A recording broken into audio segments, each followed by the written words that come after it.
Friends, কেমন আছেন আপনারা? আশা করছি সবাই খুব ভালো আছেন, সুস্থ আছেন আর স্বাভাবিক আছেন। এটা হচ্ছিল আমাদের মেনু, মাছের ঝোল। এখানে ছিল চিকেন কষা, এখানে ছিল বিউলির ডাল, ভাত, আর এখনও কোনো শুটকি মাছটা হয়নি। তো শুটকি মাছ রান্নাটা ইচ্ছে আছে আপনাদের সাথে একটু শেয়ার করার।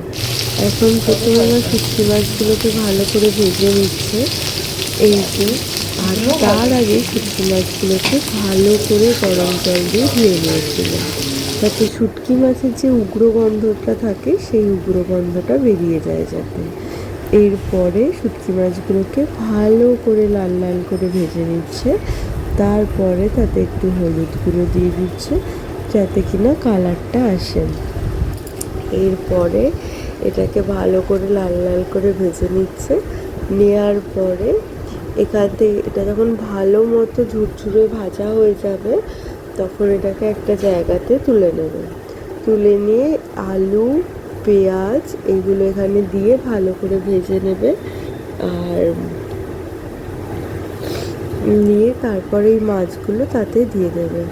সত্যি বলতে গেলে এই শুটকি মাছ রান্নাটা আমার মায়ের হাতে খেতে এত ভালো হয় যে কি বলবো, খুব টেস্ট হয় রান্নাটা। আর আমার ভিডিও যারা দেখছেন তারা কারা কারা শুটকি মাছ খেতে পছন্দ করেন সেটা আমাদেরকে অবশ্যই জানাবেন। আর এইখানে এরপরে আলু, পেঁয়াজ সবগুলো তেলের সাথে ভালো করে নাড়াচাড়া করে নিচ্ছে। আর ওটা পাশে রেখেছে একটু রসুন আর লঙ্কা ভালো করে বেটে দিয়েছে। এই রসুন আর লঙ্কাটা দিলে তাহলে শুটকি মাছের গন্ধটা চলে যায়, আর খেতেও কিন্তু খুব ভালো হয়। আপনারা যারা যারা শুটকি মাছ বানাননি তারা এইভাবে একবার বানিয়ে দেখতে পারেন, এত সুন্দর খেতে হয় যে কি বলবো। আর এই যে এবারে শুটকি মাছ বানানোটাও হয়ে গেছে, আর প্রায় আমার কমপ্লিট।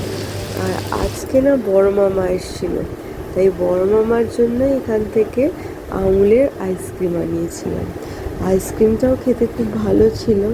তো এই আইসক্রিম কাটতে কাটতে ভিডিওটা শেষ করছি। ভালো লাগলে লাইক, শেয়ার অ্যান্ড সাবস্ক্রাইব করে আমাদের পাশে থাকবেন। ধন্যবাদ।